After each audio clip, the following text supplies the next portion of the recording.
Howdy YouTube, welcome back to Tobey's Treasures, and today I'm going to be showing you that the project that has been in the works for a little over a year now. So, a little over a year ago, I started getting Pokemon cards, and I haven't sold Pokemon cards at any conventions or on eBay or anything yet.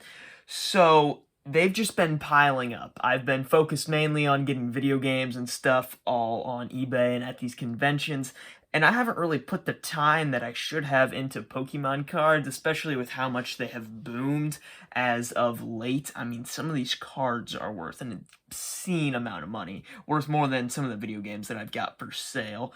So what I'm going to do is I'm going to show you some of the bulk cards that I've got set up, and then I'm going to show you the about 20 or so most expensive ones, and then I'll go through the prices of those. So yeah, let's flip it. These are all of the jumbo cards that I've acquired over the last year or so.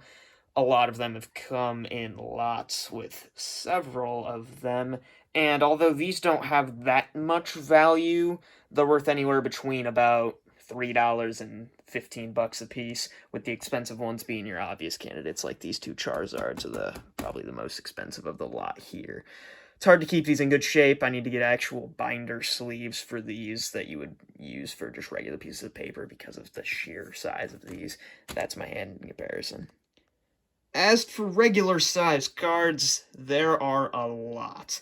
First thing I should notice, though, is that in here, these aren't Pokemon cards. These are Digimon and Neopets and Duel Masters, just random old cards that I've got as well. And then in here, there are Topps cards, like the movie scene ones. So these ones aren't Pokemon cards, but I still have gotten these from all of these Pokemon card lots, and these still have some value, even though the Digimon and stuff don't have that much. There's still some money to be made there, so I shouldn't really just throw them away or anything like that. In this tin, these are all holographic and reverse holographic cards that are not worth anything. The ones in the middle here are all rares. These ones are all commons, and then these ones are all uncommons. Obviously, the commons and uncommons have to be reverse holographics. This tin here is just XY Evolutions cards. These are rares. These are uncommons, and then these are all commons. And there are a whole bunch of these. A lot of these are from my own personal collection because I used to buy a bunch of XY Evolutions cards, and these are some of my extra bulk. But I'm hoping I can move some of these at the convention, if not eBay. In these two deck boxes, or Elite Trainer boxes, whatever they're called, these are Pokemon cards from specific ages, split up between commons, uncommons, and rares. Commons, uncommons, rares. So in this one here, these are all Diamond Pearl era cards. And then in this one here, these are all Ruby Sapphire era cards. These are priced a little more expensive than the newer stuff. In these shoeboxes, mini shoebox and big shoebox, I've got a whole bunch of energies as well as just commons from new era sets. Like this is a black and white. These shoeboxes here are anywhere between black and white, and then the newest Sword Shield stuff. And then these are all commons energies, and then in here, these are uncommons, and then rares. In this deck box, these are all bulk cards from anything before Ruby and Sapphire. These are all bent over a little bit because of the box, but these are all little bookmarks for each set, common and uncommon. There are no rares in here because all of the rares are worth at least $1 for them to be in a different stack, which I will show you in a second. But these are all of the old bulk cards, so like Jungle Common. Let's take a look at one. We got, what's up front? We got an Eevee. So, yeah, that's what is in this deck box. I have a feeling there's going to be a lot of people looking through this deck box because I'll have these. I keep saying deck box. These aren't deck boxes. These are just storage boxes, cardboard storage boxes. This one's a BCW that I had gotten in a trade.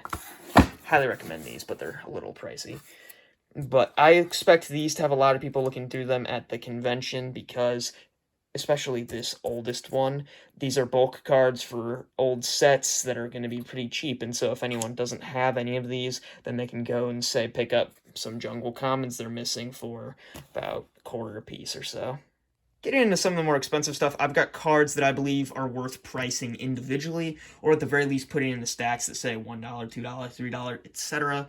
These are pretty substantial stacks. I'm obviously not going to go through all of these cards, but I sleeved all of these because I believe it's worth putting a penny sleeve on a card I'm going to sell for $1. But I have these stacks. These ones are about 3 inches, so I've got half a foot of cards that I think I could sell between $1 to $3, which is quite substantial if you think about it. This is a couple $100 worth of cards here.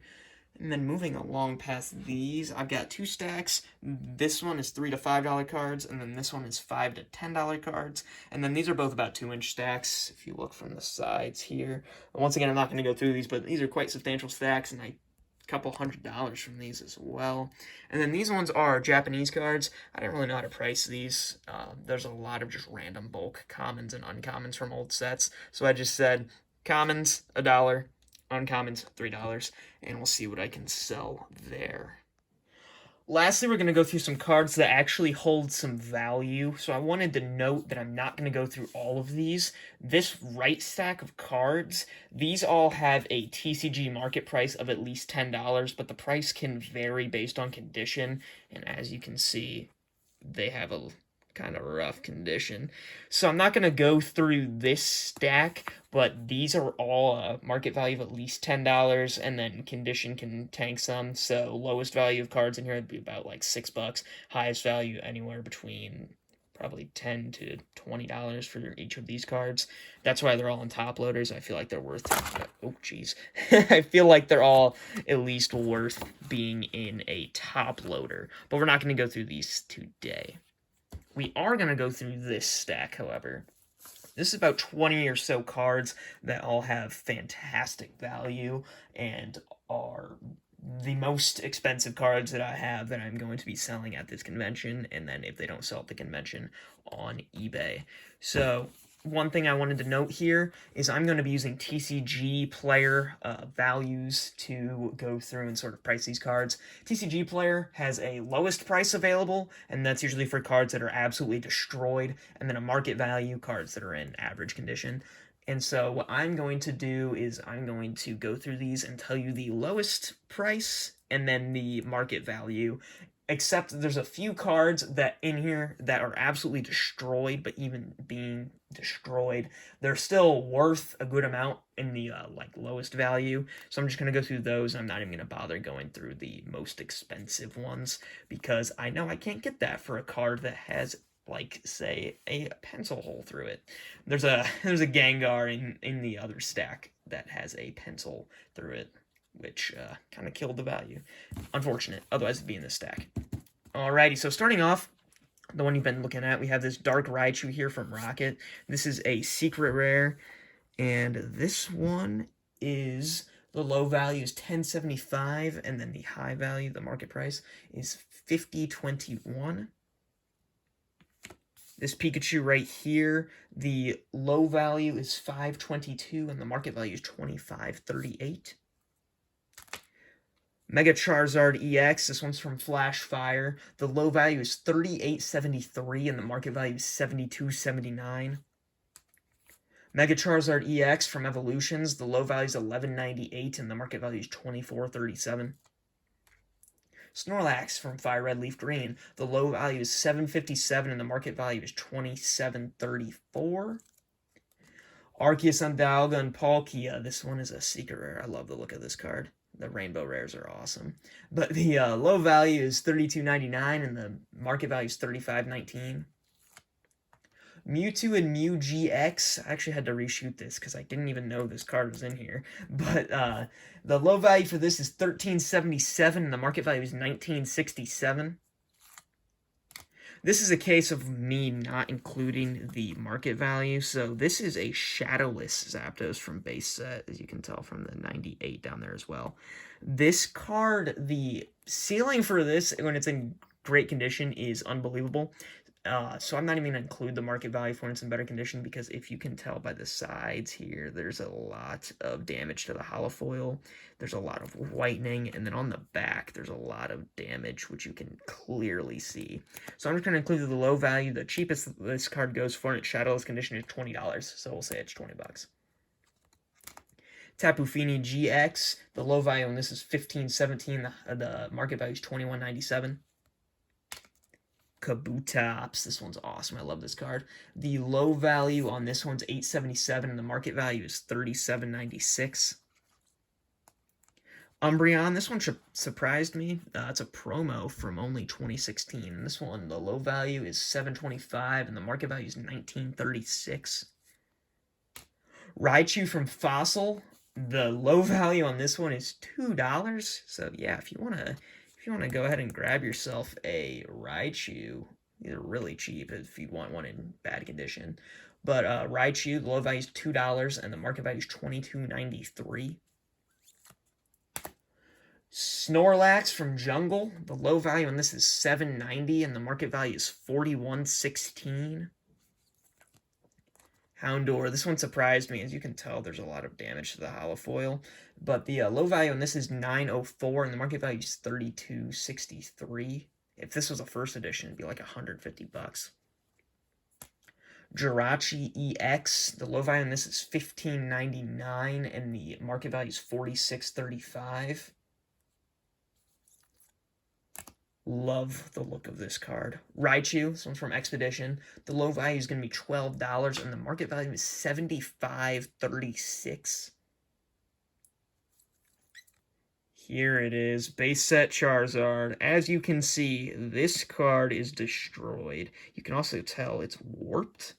Top loader is to try and prevent that a little bit, but this card is absolutely destroyed. So I'm not even going to bother including what this card would go for. In good condition, because this is one of the worst condition base set Charizards you will ever see. But even though it is in horrible condition, because it's a base set Charizard, this card is actually worth $88.60 as the lowest value card, which is unbelievable because that is worth more than basically all of these cards, except for a couple of the next ones. Charmander. This is a secret rare from a Diamond Pearl set. This card, the low value is $21, and the market value is $89.50. And this one's in really good shape, so I can probably get closer to that 89 number. This is probably the most expensive card. This is a Ponyta secret rare from one of the Diamond and Pearl sets. This card is from 2009. The low value on this Ponyta is $45.99, and the market value is $159, which is just unreal. These two cards actually came in the same binder that I bought last summer at a garage sale for $5. And the combined value of these two is anywhere between $70 and $225. So always go to garage sales. Always ask if they have any nerdy stuff, video games, comic books, trading cards. You might just find yourself two pieces of cardboard that are worth $200. So there is that. Next up is Pichu. The low value on this is $8, and the market value is $23.60. We got Muck. Love the look of these legendary treasures cards, or sorry, legendary collection. The reverse Highline ones, love the look of them. Low value on this one's $14.52, and the market value is $39.84. I got Drowsy. Low value on this one is going to be $16.33, and the market value is $32.99. This one pains me. This is another one where I did not even bother including the market value because you can just tell it is destroyed. Look at the back of that. Low value on this card is $18.50, and we'll say that's the market value for this as well because, dear God, it is destroyed. It's unfortunate because I'm pretty sure this one's over $100 if it's in good shape. These last two I've got here, I've got Dark Typhlosion and Dragonite. I actually have these, and I'm going to sell these as little sets here. So I have these two cards, and then I actually have the matching evolutionary line from these sets. So I've got the Dark Quilava and the Cyndaquil with the Dark Typhlosion, and the Dratini and Dragonair, both Delta species with the Delta species Dragonite. So I'm going to sort of pair these as sets and then see if I can get a little more that way. These cards are all in really good shape, so I'm hoping I can get pretty good money for these. Dragonite on the left, Delta species. The low value is $14.95, and the market value is $62.35. then Dark Typhlosion on the right, the low value is $6.80 and the market value is $43.38. But once again, I'm hoping I can bump the prices up a little bit by having the full evolutionary lines. So I know I just threw a whole bunch of numbers at you, and you probably lost track of the counting, but luckily I counted up all of the values. So the lowest end value of all of these cards combined, just this stack here of cards, not even including the other top-loaded cards, not including the stack of 1 to 3, 5 to 10, 3 to 5, none of those. The lowest value is $453.82 for this stack. And I probably have paid less than $200 for all of the cards I have gotten total. And keep in mind, that's the lowest end value of these cards. The highest end value, assuming I got the market value from TCGPlayer, which again isn't the greatest metric, eBay sold listings or TCGPlayer sold listings would probably be better, but for sake of convenience, I went with the TCGPlayer, which is going to be linked in the description in case you wanted to check that out. But the highest value with using the market value is $1,130.43 for this stack of top-loader cards, which is absolutely unbelievable. That's why I love Pokemon cards now. Granted, I don't know how these sell at convention or on eBay, but I assume they sell pretty well because I see Pokemon cards at all of the conventions I've gone to, and Pokemon cards are big sellers on eBay. So I assume they will sell pretty well, and it's just unbelievable how much some of these cards are worth. The great thing about Pokemon cards, especially if you're going to garage sales or flea markets or anything like that, is they could pull out a shoebox. Some of the shoeboxes over there are shoeboxes that I had gotten full of Pokemon cards, and they pull out a shoebox and they don't really know what they're worth, and they're like, $10 for the box. You look through and you find, let me see here, you find the base set Charizard in that box, destroyed as it may be. You find the base set Charizard, and instantly you've turned a profit. You paid $10 for the box, a base set Charizard, this destroyed one, $80. You got $70 profit, not including anything else in the box. So I love, love, love finding Pokemon cards at garage sales.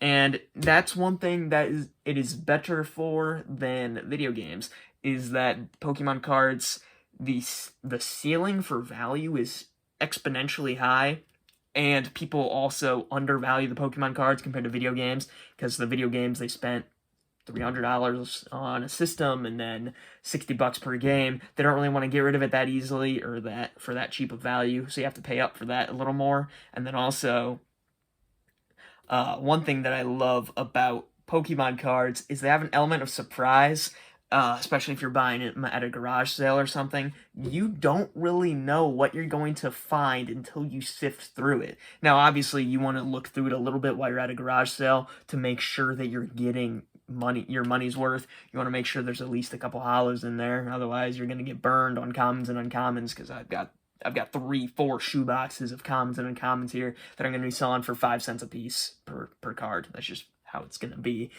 You want to make sure there's some hollows in there, but literally all you need in one of those boxes is like one hit. This came from a garage sale. I probably spent less than a dime on this card individually. Or then also that Ponyta or that Charmander, those secret rares from Diamond and Pearl. Those were in a binder for $5. And those are worth anywhere between $80 for both to $200 for both. So I can't stress this enough. If you're going to start going and you're going to start flipping nerdy stuff, video games, comic books, Pokemon cards, you want to look for Pokemon cards. And you want to look for Pokemon cards. And also, I should stress this, it's probably worth getting into other cards. I mean, I've got some other random ones down there. There's a few Neopets in there as well. You probably want to start getting into those and learning about those. I know I do. I know I want to get into learning Magic, Yu-Gi-Oh!, learning what's expensive with those, so that when I find those at garage sales, I actually can sort of gauge whether it's worth picking those up or not. But Pokemon cards are easy. It's easy to figure out what's expensive. You just have to look and see, oh, I've got right here. This is a base set 1999. This is a holographic. This is gonna have value. So those are just some random tips for Pokemon cards. And that's about all that I've got for you today. I'm going to release a video later, not today, but I'm going to release a video later about fake Pokemon cards and looking out for fake Pokemon cards and what to look for. I've got a few here. I've not necessarily been burned because, as I've said, I've got these cards for so cheap that these fake Pokemon cards that I found in the bins and bundles haven't really deducted from me. I mean, obviously, if this is worth between $400 to $1,000, it's not really been a deduction for me. So that's about all I've got for you. So I'll catch y'all in the next one. Later.